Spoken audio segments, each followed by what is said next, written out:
The stage is set. As we now know, Tony Weed is the Republican candidate who will face Democratic candidate Dr. Kristen Lyerly in the 8th Congressional District race. Local 5's Samantha Petter's got a sense today about what the candidates will focus on until Election Day.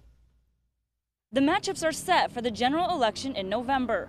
For Wisconsin's 8th Congressional District, Tony Weed won the Republican primary. And now both candidates are working on what they need to do to win the election. We're just looking forward to continuing to meet with the voters here in the district and talking about the issues that the people are facing here in this district. And what I hear time and time again is the economy.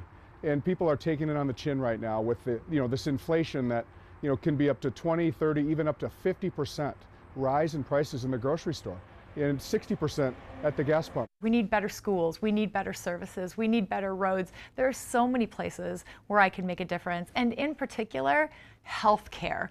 Everybody needs health care, and I'm not just talking about reproductive health care, that gets a lot of attention, but health care in general. And when asked what separates them apart from each other, Weed said his business experience. Lyerly says her ability to connect with people. I'm one of the people. I'm a first-generation college student. I'm someone who has worked hard for everything I've gotten in life.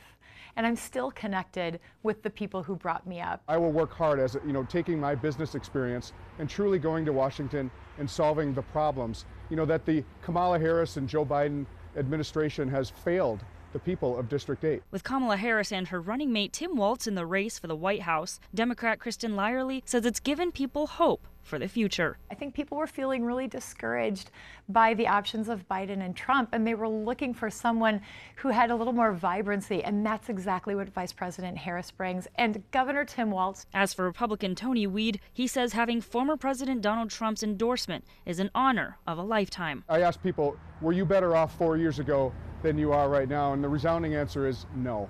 And we need President Trump, and we need his leadership in office right now. While Kristen Lyerly tells me she would love to debate Tony Weed because there are so many concerns that people have, and she wants them to understand where he stands and where she stands, Tony Weed tells me that he is looking forward to a spirited debate with his opponent during the general election so people understand where each of them lie in their positions. In Green Bay, Samantha Petter's, Local 5 News.